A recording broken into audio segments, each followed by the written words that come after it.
Hey guys, welcome to great cooking. இன்னைக்கு பார்க்க போகிற ரெசிபி ஒரு நிமிஷம். உங்கள் வீட்டில் குழந்தைங்க பாலே குடிக்க மாட்டேங்கிறாங்களா? அப்போ இந்த ரெசிபியை செஞ்சு பாருங்கள். சூப்பராக இருக்கும். ஈஸியாக நீங்கள் அவங்கள பால் குடிக்க வச்சிடலாம். Honey oats, let's do it. பால் வந்துட்டு ஒரு 1/2 லிட்டர் பால் எடுத்துகிட்டு நல்லா காய்ச்சிக்கோங்க. தண்ணி சேர்க்காம நீங்கள் வந்து பாலை காய்ச்சிக்கணும். இப்போ இந்த 1/2 லிட்டர் பால் வந்து 2 பேருக்கு வந்துட்டு போதுமானது. தண்ணி சேர்க்காம இருந்துக்கோங்க. அப்பதான் வந்துட்டு க்ரீமியா உங்களுக்கு வந்து சாப்பிடும்போது கிடைக்கும். அதுக்கப்புறம் ஒரு சின்ன பவுல்ல ஒரு சின்ன கப் அளவுக்கு நீங்க ஓட்ஸ் எடுத்துக்கோங்க. அத வந்துட்டு இந்த காய்ச்சின பால்ல சேர்த்துட்டு, இந்த பால் வந்துட்டு நல்லா இந்த ஓட்ஸ்ல வந்துட்டு ஃபுல்லா அப்சார்ப் ஆகணும். அதே மாதிரி இந்த ஓட்ஸ் வந்து நல்லா வேகணும். அதுவரைக்கும் நீங்க வந்துட்டு நல்லா வேக வச்சு எடுத்துக்கோங்க. தண்ணி எதுவுமே சேர்க்க வேணாம். அப்பதான் வந்துட்டு ரொம்ப க்ரீமியா இருக்கும். ரொம்ப டேஸ்டியாவும் அப்பதான் இருக்கும்.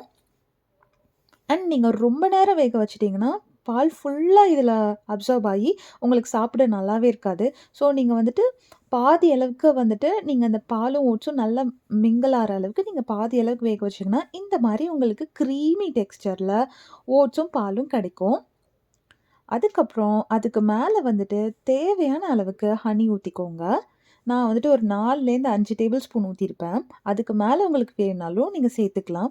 இன்கேஸ் உங்களுக்கு ஹனி இல்ல அப்டின்னா, நீங்க அதுக்கு பதிலா நாட்டு சர்க்கரையோ, இல்ல நார்மல் சர்க்கரையோ எது வேணா நீங்க சேர்த்துக்கலாம். வெல்லம் கூட சேர்த்துக்கலாம். நான் வந்துட்டு ஒரு ஓட்ஸ்ல ஃப்ரூட்ஸ் ஆட் பண்றதுக்காக ஆப்பிள் சேர்த்துக்கிறேன்.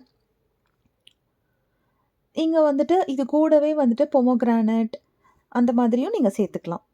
இன்னும் ஒரு திருப்பியும் நான் வந்துட்டு அதுக்கு மேல ஜெனரஸா வந்துட்டு ஹனி போட்டுக்கிறேன். இன்னொரு பவுல்ல வந்துட்டு நான் வெறும் ஹனி அண்ட் ஓட்ஸ் வச்சிருக்கேன். பாருங்க, இந்த ஹனிக்கு எறும்பே வருது. ஸோ ரொம்ப ரொம்ப டேஸ்டியா இருக்கும்.